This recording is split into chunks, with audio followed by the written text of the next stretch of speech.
Guys, for today's video ay tuturo ko nga pala sa inyo kung paano ba maglagay ng blue badge dito kay Facebook. Tapusin niyo itong video na matutunan niyo kung paano.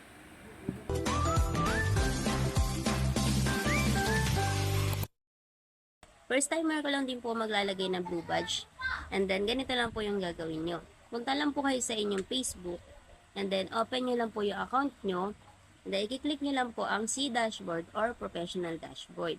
Pag na-click nyo na po, ay scroll nyo lang siya and then click nyo po ang Create Support.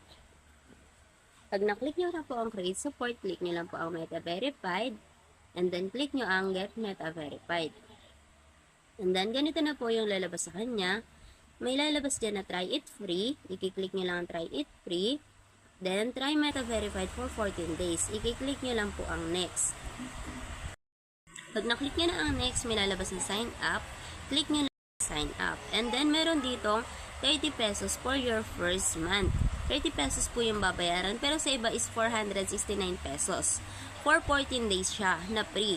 Kaya ngayon, kailangan nyo lang magbayad ng 469 or 30 pesos. Iba-iba po kasi, yung sa akin is 30 pesos lang yung lumalabas dito, na kailangan kong bayaran. Ngayon, nag-pay ako dito via GCash. Kinlik lang po ang continue.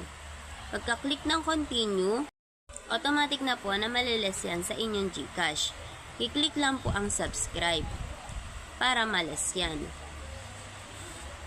Click ng subscribe, may lumalabas po dito na manage backup payment. Click na lang po ang no thanks. And then pagka-click ng no thanks ay okay na po siya. Nag-text na po si GCash na nales na po yung 30 pesos sa aking GCash. Dahil nakapag-pay na po ako dito, i-click nyo lang po ang Continue to Verification. Click lang natin ang Continue. And then, may lalabas dyan na to get Meta Verified, your profile name should match the name on your ID. Kailangan po yung profile name nyo is match sa ID nyo. Pwede naman po yan i-edit muna. And then, kung match naman po, confirm profile name na lang. Tapos, may lalabas na dyan na confirm profile picture. Yung profile picture nyo kung iba din, kailangan nyo lang siya mag-upload ng new profile na yung mismong face nyo ang kita. Yung walang mga edit-edit para po may scan talaga siya. And then, next na natin, lalabas na dyan yung submit. I-submit lang po siya. Submit, we need to process your ID information, verify your identity. Click nyo lang po ang I agree. And then, meron po diyang 4 na ID na pagpipilian, driver's license, passport, national ID card, or state ID.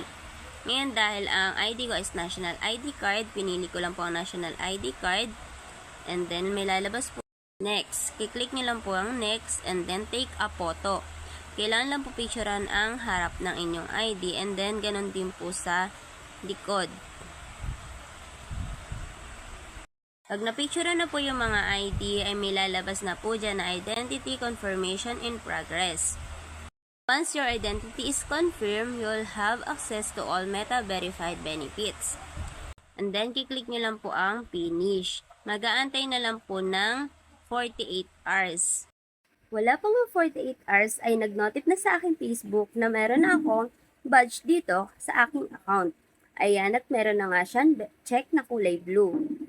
Para naman makapagpatuloy na laging may badge ay pwede ko po itong i-continue sa December 8 at iyon na nga yung mag-i-start na tayo na mag-pay ng 469 monthly. Ngayon, kung ayaw nyo namang ipagpatuloy, ay pwede nyo naman itong i-remove or i-cancel sa inyong Play Store. Panoorin nyo po sa aking next video kung paano ang guide sa pag-remove ng subscription. Paalala nga po pala sa lahat na ang free dito sa badge ay 14 days lang po. At yung unang bayad natin ay ibabalik po siya sa ating GCash.